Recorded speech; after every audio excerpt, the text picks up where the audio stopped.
With Staples Business Advantage, you get the benefit of thousands of experts. Plus optimizations powered by the latest technological innovations. 1 + 1 = 2. 3. Whatever. Sign up today and save 20%. Staples Business Advantage. Business is human. Shares for Beginners. And I tell the story of there was a professor 3,000 kilometers away in Colorado who was particularly shocked because it was a guy called Professor Stephen Greenspan who had just published a book on avoiding scams. And what shocked him when it was the fact that he was actually invested in Bernie Madoff's his scheme.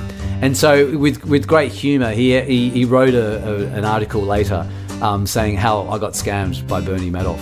I throw that story in because it just shows that as humans we are vulnerable to these things, even the people that are experts on it.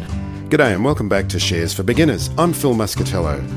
My guest today believes that the tools and levers to enable personal finance have never been better, simpler, cheaper or more accessible, which we cover a lot here on the podcast, and we just wanted to hammer that point home. Particularly here in Australia. G'day, David. Welcome G'day. To the podcast. G'day, Phil. Good to be here. So David Scollon has spent 25 years in the finance industry and recognises the challenges people face with personal money management. He's just published his book, Mission Possible, 4 Steps to Financial Independence on Any Income. But we also just wanted to focus a little bit about your day job, because like all of us, we've got a day job as well, and you're an asset consultant with Jana, is that how it's pronounced? That's right. Jana Investment Advisors. So tell us, what's an asset consultant do?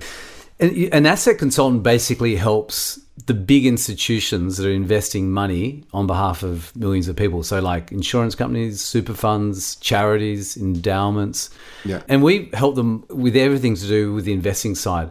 So just like a financial planner helps an individual or mums and dads, asset consultants help the big institutions that are investing money and across lots of different things. So regarding different asset classes, where to be investing the money within the asset classes, different managers, and also thematics like sustainability and regulation. So so it's interesting. So interestingly, I've been in both the institutional world now, but I've also been in the retail world initially as a financial planner. Which has really helped form the book. So this is like a financial planner for big institutions. Is that kind of how it works? Yeah, exactly. In a way, yeah, except with a focus on the investing side. When I think of asset consulting, I kind of think, well, it seems to imply in my mind that it's asset allocation and also definition of those assets. Although I'm assuming you don't need to define those the assets to the big institutions. But is it like allocation? Which part of the funds are going to be allocated where? Yeah. So that's a big element. So we call it, like, one acronym is Strategic Asset Allocation, so SAA. And that's where, across all the different asset classes, like, equity, so global and Australian equities, property, infrastructure, fixed income, private equity, currency. So we help the institutions look at their SAA and different allocations over time and how to be adjusting.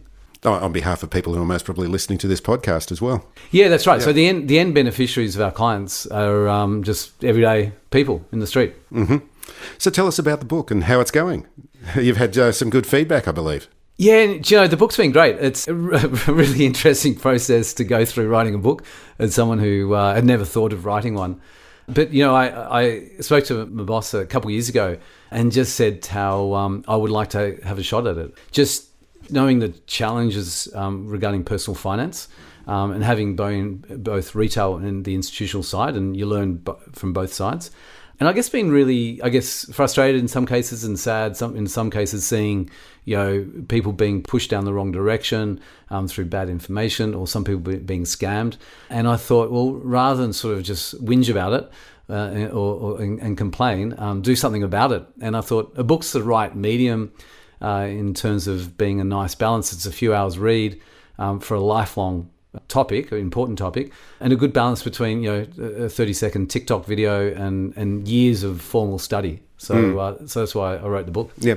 So look, I didn't actually put this in the questions, but I forgot to ask, and I want to ask you, is about your running career, and especially altitude running, and what you did in the Sydney Olympics. Just quickly go through that for us, please. That's because it's a great story. Yeah, sure. I mean, the book kicks off at 2,400 meters altitude in the Rift Valley, and talks about the Kalenjin people in the Rift Valley in Kenya, where you have arguably the most concentrated source of elite athletes in the world.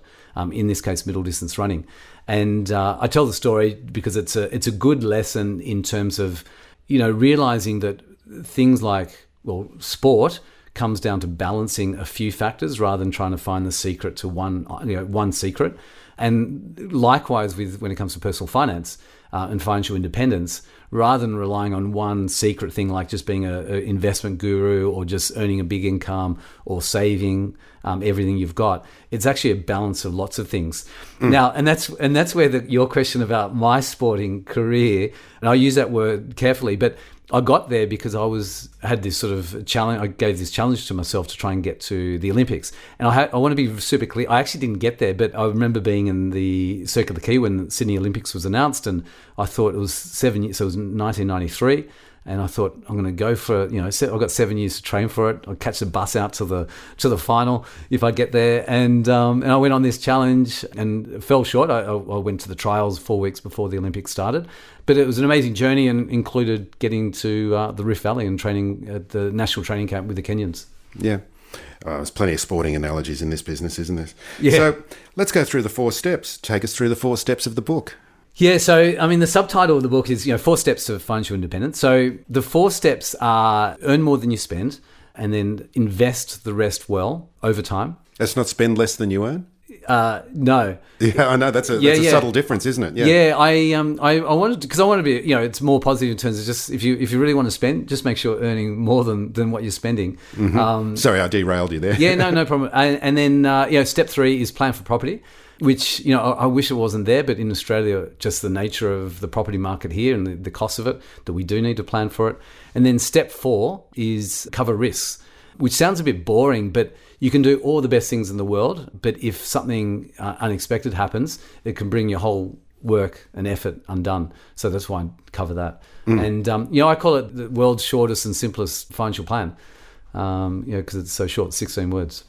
And happy to go through the steps or, as you see fit. Yeah, let's go through the steps one by one. Yeah, sure. Yeah. So earn more than you spend. Well, you got to include earning because that's our ability to earn is our biggest asset. Our biggest lifetime asset is our ability to earn income. Because in the book, you actually describe how much you are worth as an asset, and most people don't think of themselves as an asset class, really, do they? Yeah, I mean, it's a little bit corny way to look at things, but, from a finance perspective, we forget that, when we start out, and we leave home and we're starting out and we feel like we're at our poorest, and we forget that we have the biggest asset, the ability to earn an income. And it's pretty powerful and it's worth millions. And the book goes through why it's worth millions. And it's just important to be utilizing. So, kicking off, earning a good income. I talk about, I like the ideal of, doing something we love and you never work a day of your life. But initially, sometimes you just got to take, whatever jobs that are coming to kickstart that earning ability. And then step 1, part of it is, earn more than you spend. And that's important because you need to be, while we can earn now, there comes a state, we call it human capital or sweat capital, our ability to earn. But the reality is that at some stage, we can no longer sweat. Meaning that people don't want our sweat because we're not adding value that people want later on in life. We may not want to sweat. Our sweat may no longer be valuable. And so we just need to diversify away from our reliance on earning. And that's why we need to be saving a little bit. So spending less than we earn. And then the second step is funneling that savings into investments. And there's a distinction there because it's invest well. And the book goes through investing well as opposed to just investing. And then the other important element is over time because, investing well over a month is fantastic, but it's a little consequence. We just need to string, year after year after year, which is doable, absolutely doable, but we need to do that over time because that's when the big advantages kick in. Step 3, I mentioned it. I wish it wasn't there, planning for property, but in Australia, we do need to plan for it. And there's actually some good tools out there. in terms of to help us. There's lots of different government initiatives. Even in the last budget, there was a lot of focus on making affordable housing, which the government realised they need to put a lot more effort into that. And then step 4, as I mentioned, covering risk. So there's 2 elements of that, the covering risk. There's the short, smaller risk that can happen like when we least expect it. It could be a broken down car, or we've got to replace computers or fridges and stuff like that. And we need to be ready for those, so through emergency funds. And then there's the bigger risks that can have long-term impact, like not being able to work earlier while we've still got career in us. And that can be really devastating. So, and then also ensuring big assets as well, because big expenses can absolutely throw your financial planning out. And hence the chapter on that. And then the book wraps up with the 5th section, which just brings it all together and talks a little bit more about sort of, I guess, the mindset as well around money.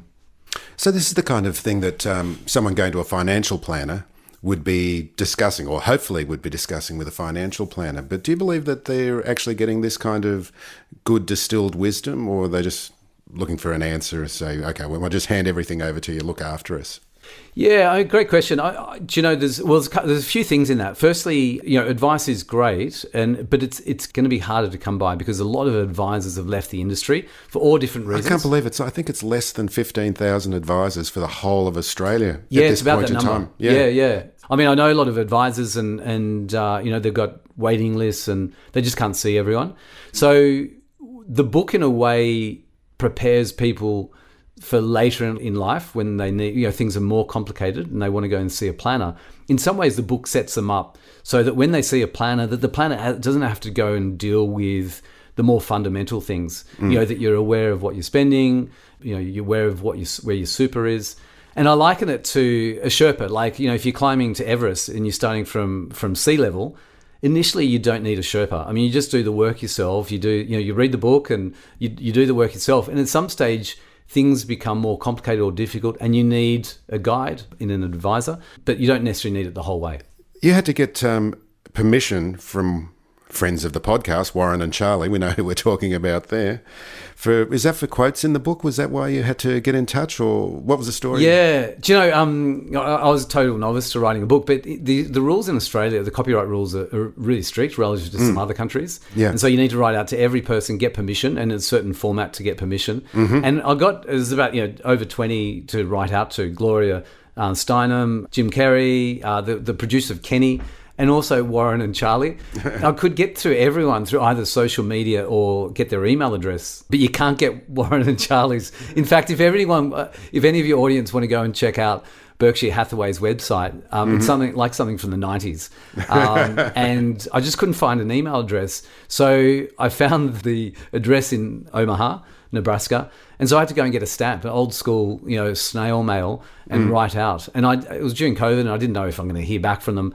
But I got an email from Warren's assistant, who was lovely, and we sorted Warren out. But I was told that I need to write a personal letter to Charlie, who's in California. Mm-hmm. And I said, listen, can you give me an email address? Otherwise, this is going to take months going back and forth. And finally, you should have had some copy paper in between and when you were typing it out. Yeah. So you could have 2 copies at once, the old copy and paste. Yeah, my old typewriter. Yeah. Exactly. Yeah. But so finally got permissions, and Joe, and the person I couldn't get was Jim Carrey. Couldn't track him down, and I'd love to, and I'm still on the hunt. So watch out, Jim. At Staples Business Advantage, nothing can top the smarts and instincts of the thousands of experts on our team. While AI excels at processing data, automating tasks, and providing insights for better decision-making. And when they're used together, they're far more powerful than either is alone. Whoa. I've never felt more alive. Let Staples Business Advantage use today's latest innovations, plus our team's experience, to make business easier for you. Sign up today and save 20%. Staples Business Advantage. Business is human.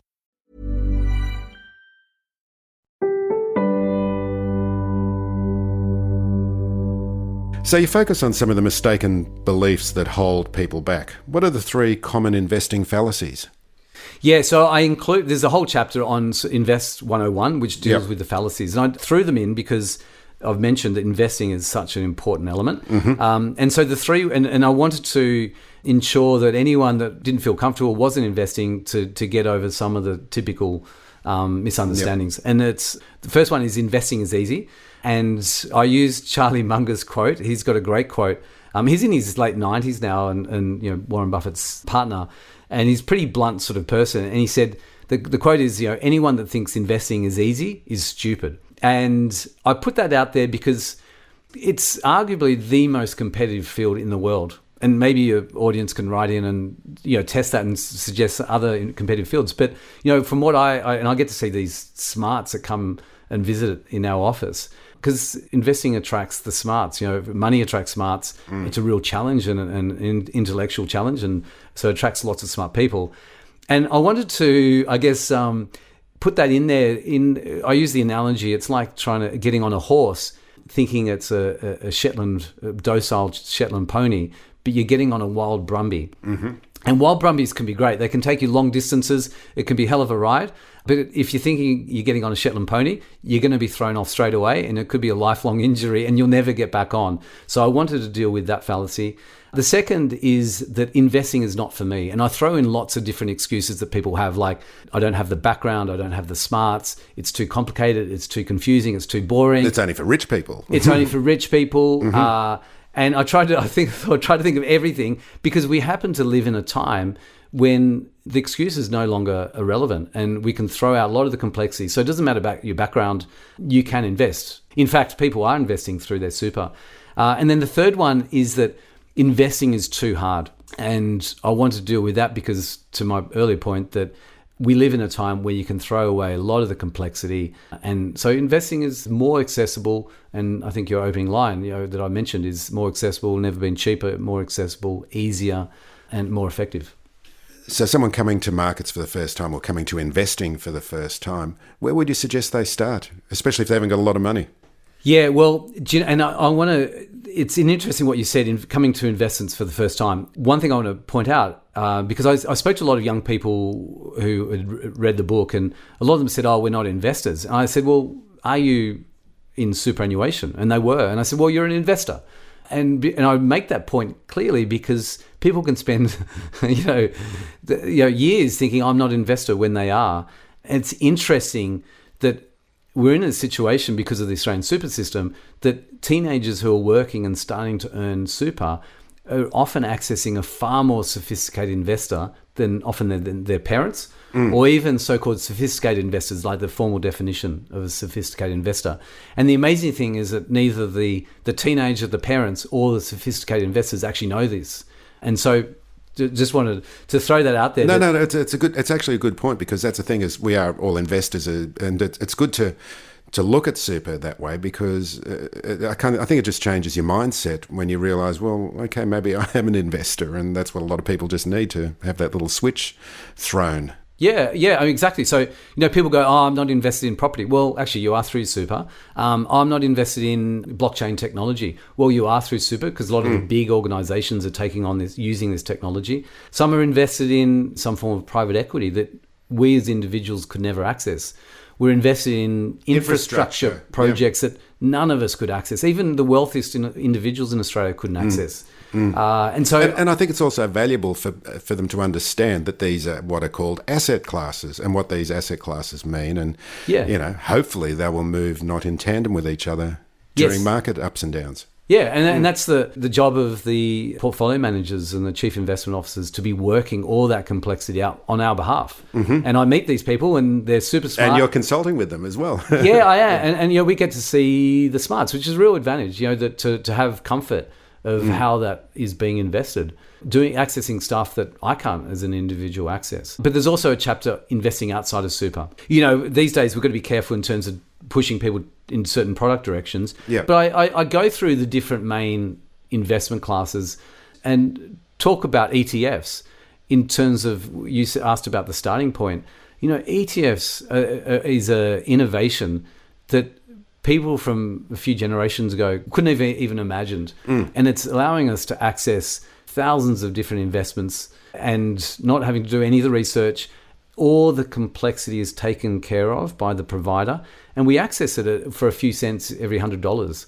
And you may have spoken on podcasts about the core satellite concept, where you have a core investment, and then outside of that, if you want to, you don't have to, you have your little investments.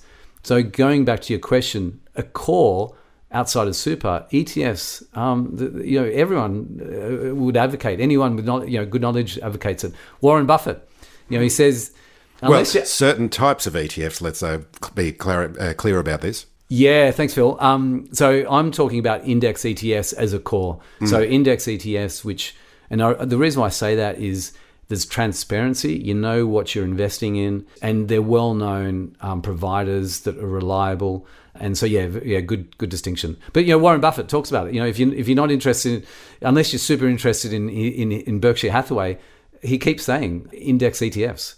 So I love the part about Sir Isaac Newton. I'm a big fan of physics, and he was the inventor, I guess. He defined classical physics and he revolutionised optics, but he was a good investor. He was also he was a tax collector as well. Didn't know that. Yeah, apparently, if you look into Isaac Newton, he loved collecting taxes. I mean, and he was an alchemist as well. So yeah, an interesting character. Interesting character. But he was a good investor, and then he wasn't a good investor. Tell us that story. Yeah, I threw that in there because we know him as being a pretty smart guy. I think he's rated as he's top 5 smartest of all time.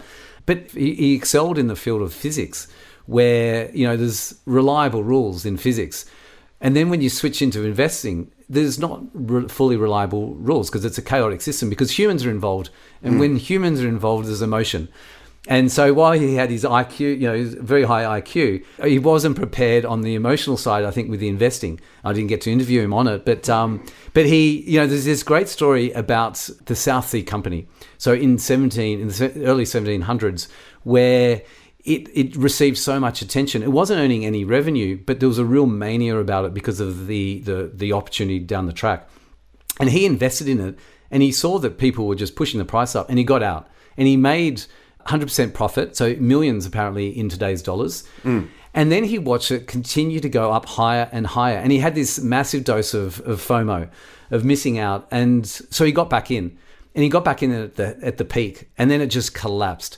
And he lost all his original money, all profits, and it absolutely totally upset him. Apparently, no one could mention South Sea Company in his presence, and it's where I think the phrase came, or his supposed quote was that he can calculate the movements of heavenly bodies of stars, but he can't calculate the madness of people. And so it scarred him for the rest of his life, that one investment. So this kind of leads into compounding, really, because you describe it as the most powerful force in the universe, or others have called it the most powerful force in the universe. So tell us about compounding.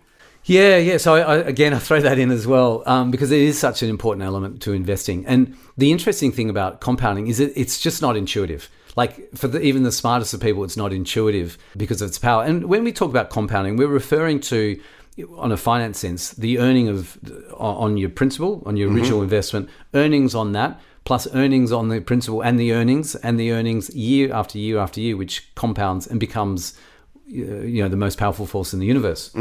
And I tell the story about a king and a servant, and a chessboard and a grain of wheat. And it tells a story about how the servant saved the king's only son's life. And the king was eternally grateful and said, you can have whatever reward you want for saving my son's life. And this servant, pretty cluey guy, he was suspicious about the king's ability to actually back up on and agree to a request. So he said, listen, all I want is a chessboard and some wheat to fill the chessboard with wheat.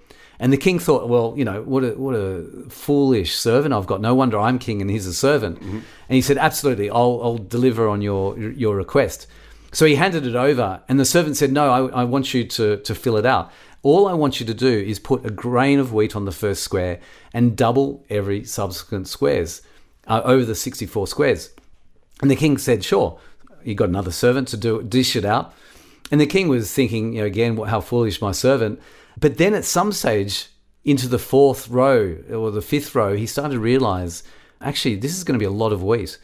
And then he realized there's not enough wheat in his whole kingdom to deliver on this request. And the figures are, so it's the total grains of wheat is 16,500 quadrillion grains of wheat. So a 20-digit figure.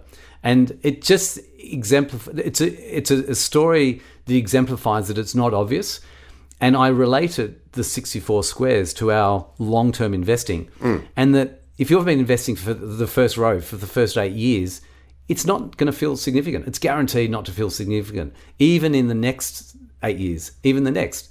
And so just be patient with it, put the money in and let it do its work.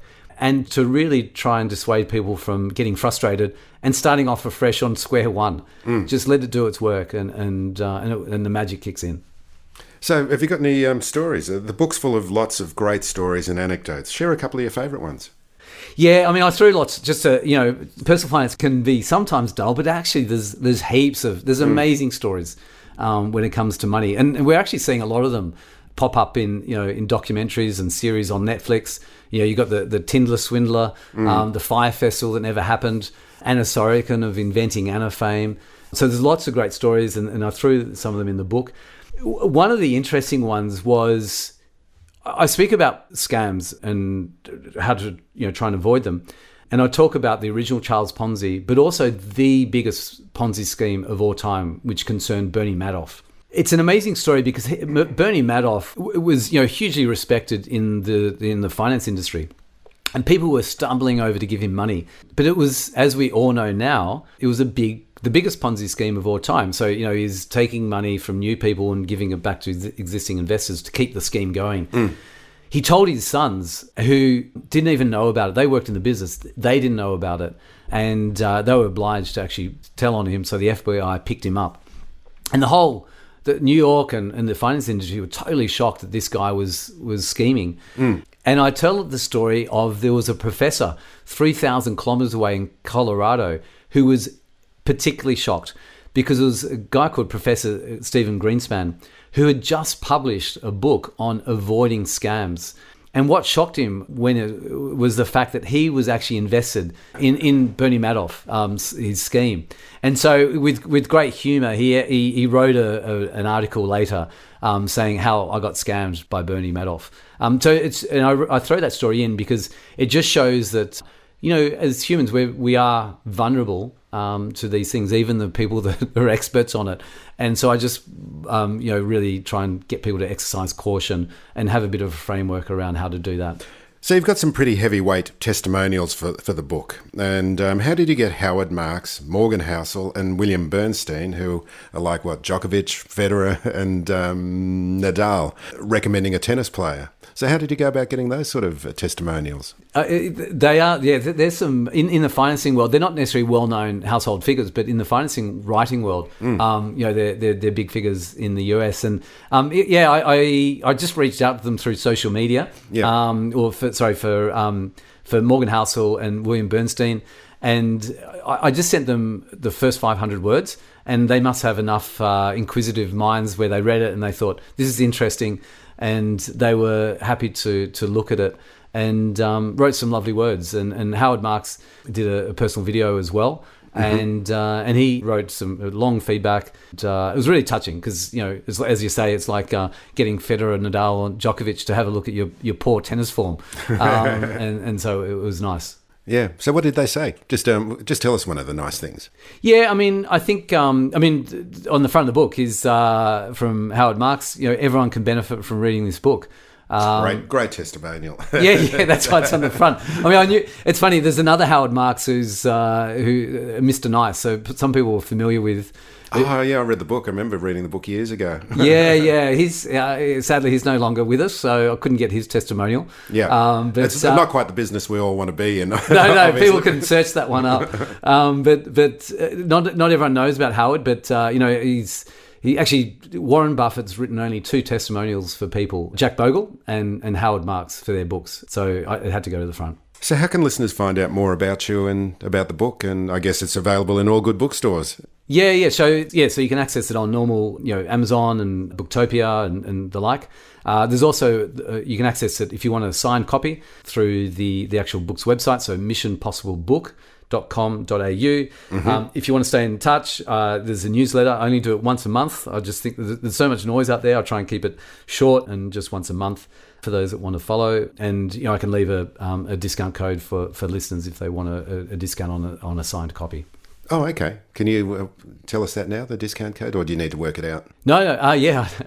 So for anyone that wants to access a signed copy of the book, they can go to the website missionpossiblebook.com.au, and if they'd like a discount, you can put in the discount code early discount, one word. Yep, and we'll put all those links in the episode notes and the blog post as well, so you can find them a lot easier. David Scollon, thank you very much for joining me today. Thanks, Phil. It's been really great to speak to you. If you found this podcast helpful, please tell a friend, especially if it's someone who needs to start thinking about investing for their future. You'll be helping them and helping me to keep this show on the road. Shares for Beginners is for information and educational purposes only. It isn't financial advice, and you shouldn't buy or sell any investments based on what you've heard here. Any opinion or commentary is the view of the speaker only, not Shares for Beginners. This podcast doesn't replace professional advice regarding your personal financial needs, circumstances, or current situation. And thank you for listening to my podcast.